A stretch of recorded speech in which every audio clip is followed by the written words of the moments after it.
दोस्तों आज due shop से करोड़पति।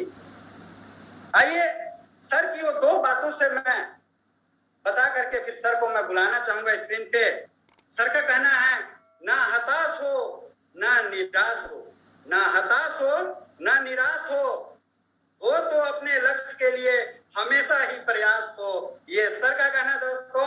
और मैं कॉल करना चाहूंगा, please welcome the on screen mister Kaushal Sinha sir from due shop. Please sir, welcome sir. Thank you Prakash ji, बहुत बहुत धन्यवाद सर।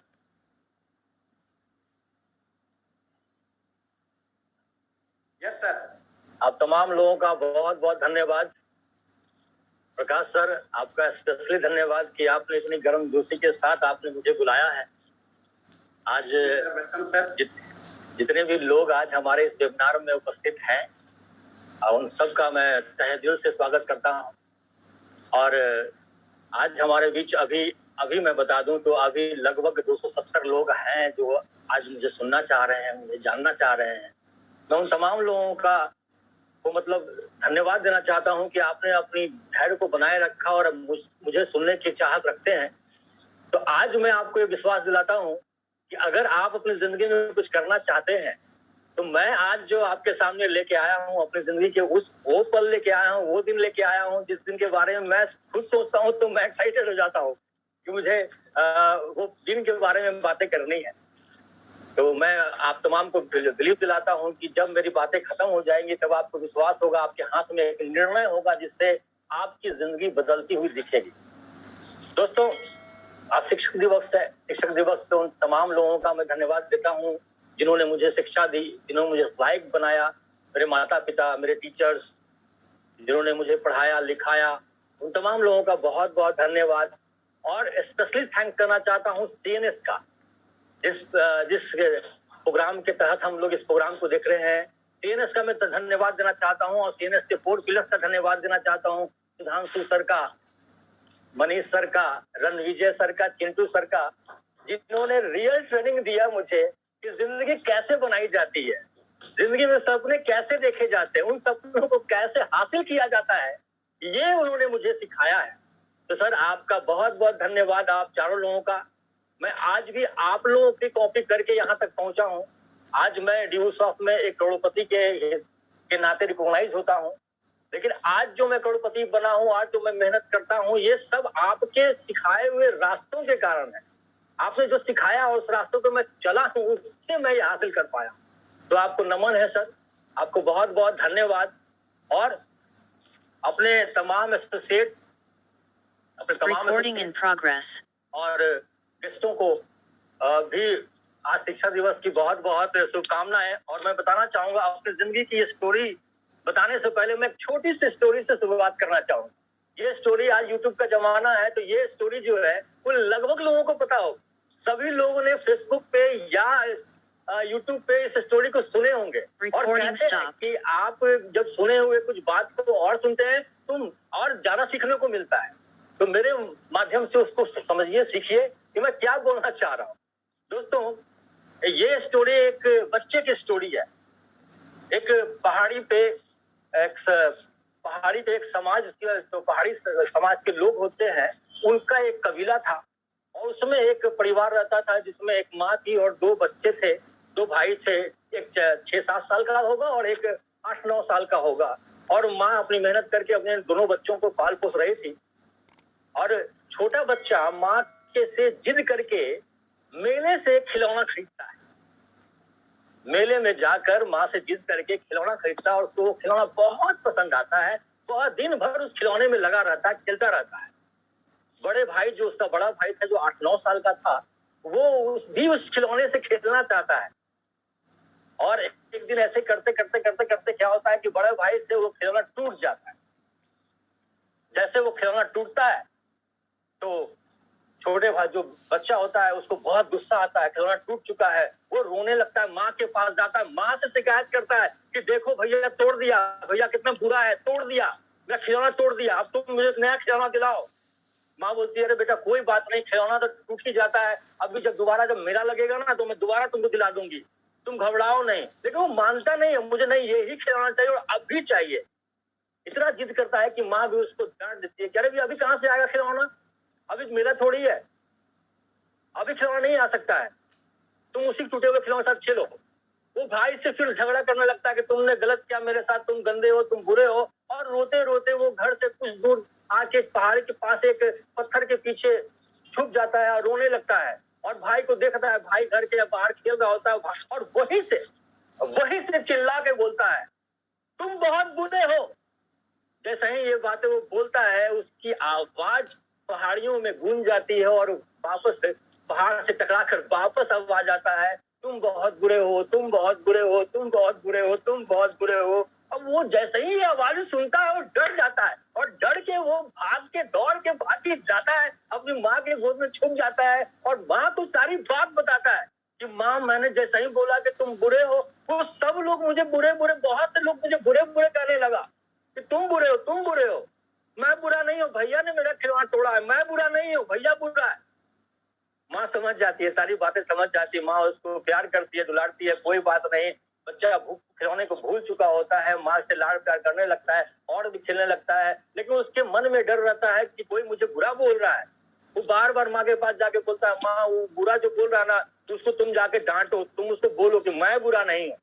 माँ उसको समझाती है, बेटा एक काम करो, तुम जाओ और तुम्हारा भाई यहाँ पे है ना, हम और भाई दरवाजे पर आते हैं, तुम जाओ और वहीं पे जाकर फिर से बोलना कि तुम अच्छे हो। जैसे ही वो खुशी खुशी हंस के जाता है, वो पहाड़ के पास जाता है और पत्थर के पास खड़े होकर भाई को देखता है, माँ को देखता है, और देखकर दूर से ही बोलता है, भाई को बोलता है देखकर, और बहुत खुश होकर बोलता है, भाई तुम बहुत अच्छे हो। जैसे ही वो बोलता है भाई तुम बहुत अच्छे हो, उसकी आवाज फिर गूंज जाती है और पहाड़ से टकराकर उसकी आवाज फिर उसके कानों में आती है, भाई तुम बहुत अच्छे हो, भाई तुम बहुत अच्छे हो, भाई तुम बहुत अच्छे हो, भाई तुम बहुत अच्छे हो। वो खुश हो जाता है, माँ के पास फिर जाता है, और वहां सब वो लोग जो मुझे बुरे बोल रहे थे, अब वो मुझे बहुत अच्छे बोल रहा है, वो मुझे भाई बोल रहा है, भाई तुम बहुत अच्छे हो।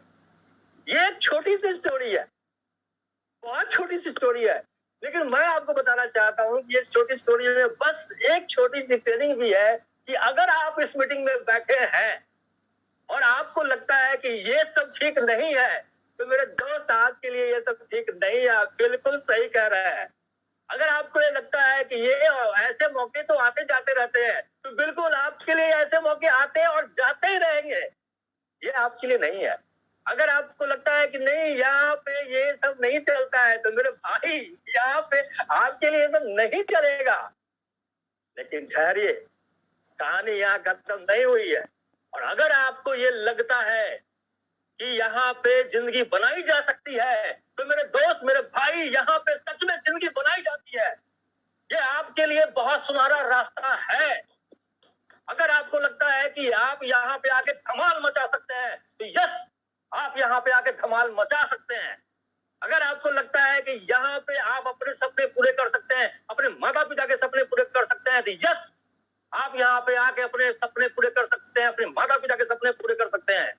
अगर आपको यहाँ लगता है कि आप यहाँ पे काम करके, पढ़ाई के साथ साथ काम करके अपने घर की जिम्मेदारियों को उठा सकते हैं, तो यस, सही बोल रहे हैं आप सारी समस्याएं को समाधान करके सब परिवार की जिम्मेदारियों को उठा सकते हैं पढ़ाई के साथ साथ। अगर आपको लगता है आपके ऊपर जिम्मेदारी है कि आपको अपनी छोटी बहन की शादी करनी है, बड़ी बहन की शादी करनी है, अपना घर बनाना है, अपनी लाइफ स्टाइल बनानी है, तो यस मेरे दोस्त, आप बिल्कुल सही रास्ते पे हैं। आप यहाँ से वो तमाम काम कर सकते हैं, अपने पूरे सपने पूरे कर सकते हैं मेरे भाई। मैं बिल्कुल 100% सच बोल रहा हूँ। आइए आगे मैं बताता हूँ अपनी उन दिनों की कहानी, जिन दिनों के बारे में मैं सोचकर खूब रोमांचित हो जाता हूँ, एक्साइटेड हो जाता हूँ। मतलब मुझे गर्व हो जाता है कि यार कैसे मैंने ये डिसीजन लिया। मैं आपको अपनी जिंदगी के बारे में बताने से पहले बता दूं, ड्यू सॉफ्ट से पहले मैं 10 साल, मैं कोई स्टूडेंट नहीं था, मैं कोई नौकरी पेशा वाला आदमी नहीं था। मैं 10 साल मैंने एक बिजनेस को बहुत कम एज में मैंने, जैसे प्रकाश सर ने कहा ना कि बचपन से ही पैसे कमाने लगे थे, तो बचपन नहीं था, मैं बचपन से पैसे कैसे कमाऊंगा। हाँ, लेकिन 16-17 साल की एज में मैंने एक बिजनेस को स्टार्ट किया था, स्टॉक मार्केट का बिजनेस को स्टार्ट किया था, और संजोग से, भगवान की कृपा से, माता के आशीर्वाद से वो बिजनेस भी बहुत तेजी से बढ़ने लगा, क्योंकि पढ़े लिखे घर का था, तो बहुत सी बातें मुझे जल्दी समझ में आती थी और बहुत तेजी से बिजनेस बढ़ने लगा। और ऐसा बिजनेस बढ़ने लगा कि मैं उस बिजनेस से ही मतलब 18-19 साल के एज में, मुझे याद आता है ये कहानी लगभग 20 साल 17-18 साल पहले की है। उस समय मेरी इनकम 30,000, 35,000, 40,000 रुपया थी। वो समय था 2003-4 की समय था, 2002-2003 की समय था। तो आप समझ जाइए कि एक 20 साल या 18 साल के लड़के के पास इनकम थी 40,000 का, 50,000 का। एक निश्चित शेड्यूल था कि मुझे 8 बजे अपने घर से निकल जाना है और 9 बजे तक ऑफिस पहुंचना है। 4-5 बजे फिर ऑफिस से निकल जाना है। फिर एक छोटा सा और ऑफिस था, वहां बैठना है।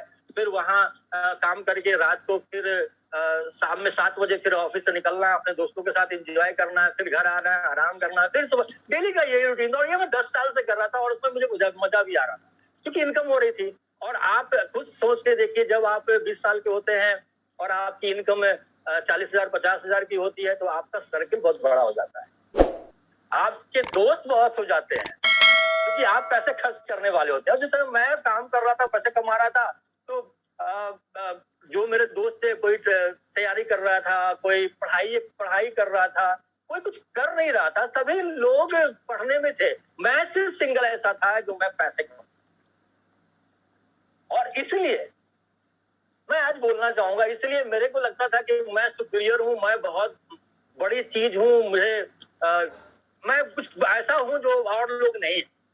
सर्कल में मेरा अपना स्टैंड था, जो मैं कहता था वही होता था, जो मैं नहीं कहता था वो नहीं होता था।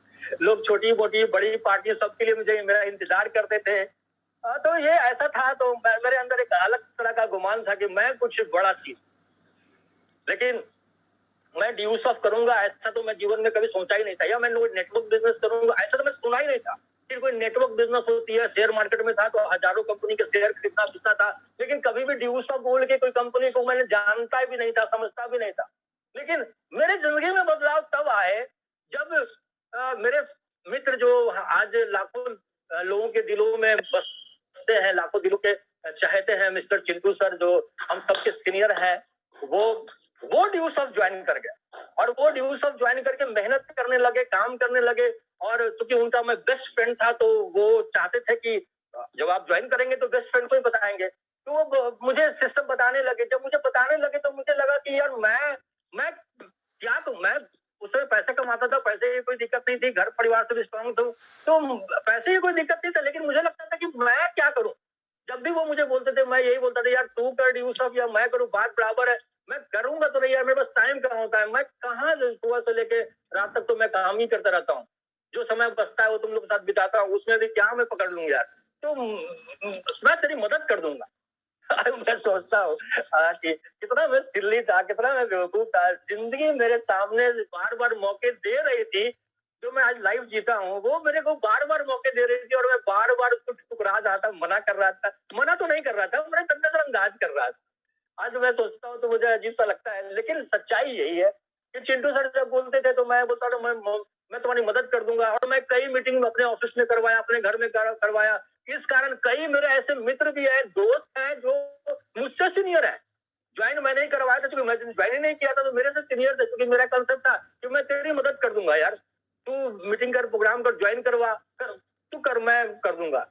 लेकिन संजोग से स्टॉक मार्केट में सैटरडे और संडे को छुट्टी होती है। संजोग से उसी समय एसकेएम में श्री कृष्ण मेमोरियल हॉल में एक प्रोग्राम होता है और चिंटू सर मुझे कॉल कर देते हैं कि यार तू अगर फ्री हो तो आज प्रोग्राम है एसकेएम में आना।